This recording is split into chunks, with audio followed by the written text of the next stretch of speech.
Welcome, all of you Leviathans of the landing gear, to this special edition of Hangar Talk, Aviation Firsts. Our guest today is aviation flight science student Matthew Sape.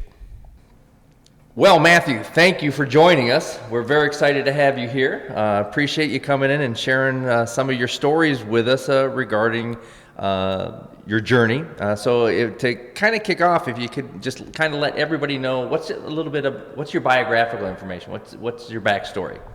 Yeah, I'm from the middle of nowhere town, Linwood, Michigan. In the flight science program here at Western, and yeah.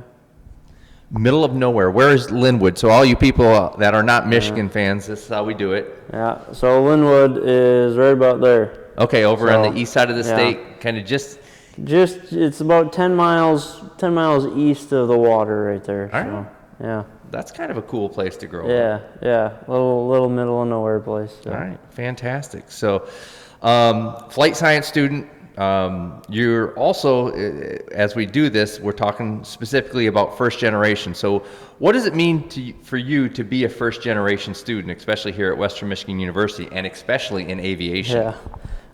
For that, first generation is the not having parents that got a bachelor's, and so I'm the first in my immediate family to go for a bachelor's degree.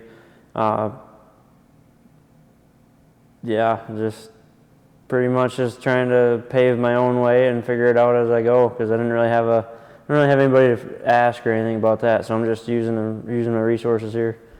Okay. So, how does it make you feel to be a first generation student?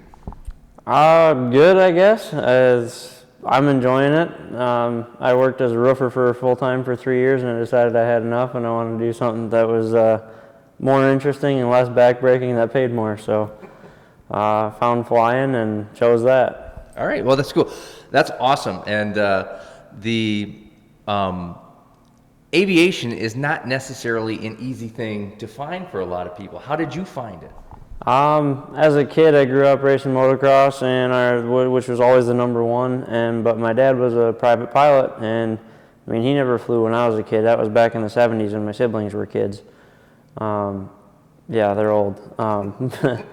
But so the secondary thing was, if we weren't racing or whatever, if there was like a Battle Creek Air Show, we'd come out here. We went to Sun and Fun once, and I loved watching, especially the fighters. But a couple of years after high school, I found out one of my cousins that lives in Canada flies for a Canadian airline, and we were sitting there at breakfast, and he's like, "Yeah, let me show you." We were talking about aviation stuff and his job and what it's like and all that kind of stuff. He's like, "Well, here, let me show you a picture of my office." He pulls out his phone. Shows me a picture of the cockpit of a Q400. There was, the avionics and stuff, a little hula girl on the dash, and out the window was snow-capped mountains. I was like, yep, that's what I want to do. So here I am. And here you are. Right. It's the office of a professional pilot is a pretty cool thing to see. Mm-hmm. When you think about it. But let's say that we have an opportunity to build a time machine. And we put you in it, and you can go back into an earlier time. What's something that you would tell your earlier self, something that you know now as a college student, that you wish your first generation younger self knew? I do a lot of research before I do dive into anything, but I wasn't exactly aware of how difficult the financial situation was going to be, especially, not just because of first gen, but because of doing it on my own. I wish I would have, personally, gone into the military before I came to school, so I had that backup. But just maybe a little bit more insight into what was to come.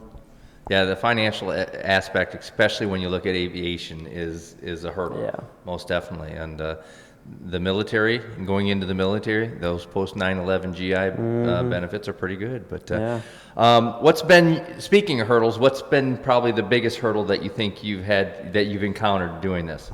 The financial stuff was a big one, but other than that, I am from the middle of nowhere, and I moved 10 miles in my 23 years. I moved from one house to another 10 miles away, so a little bit different living in the city. Not a huge fan, but I'll deal with it. So Yeah, probably just the change. Okay. Change was a hard thing for me as a kid, but now I kind of like it, so it worked out. So I'm guessing when you become that professional pilot and you're making those gazillions of dollars that you're going to have a house in the middle of nowhere. I absolutely hope so. That's Awesome. the plan. And then lastly, you're here. I mean, and in your journey, you're in about the middle of your journey. What's been your biggest success so far?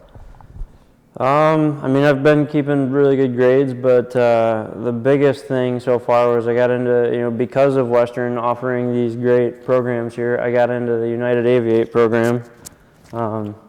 So guaranteed job. I don't have to interview with them. I just have to get a regional job and a job to build my hours up to the regional point. But yeah, it's pretty sweet, especially as expensive as this program is, to not really have to worry about a job after the fact. Yeah, and Aviate United Airlines is probably very happy that you're sitting there and promoting their brand. Yeah, promoting. Right, I mean, I had a hat, but I forgot it this time, so sorry. Nope, that's a perfect thing. Be proud of what you got. So that's amazing. So Matthew, thank you very much for joining us. We appreciate you coming in, sharing Absolutely. your story, and can't wait to be flying an United airplane someday. I'm looking in the flight deck, and I see you there. Hey, I'll give you a shout out over the PA. Sounds good to me. Sounds like a plan. Thank you. Yep. Well, that's our show. I'd like to thank all of you for watching and also thank Matthew for spending a little bit of time with us sharing his story. Now, if you excuse me, I've got to head on out and go do some airplane stuff. See ya.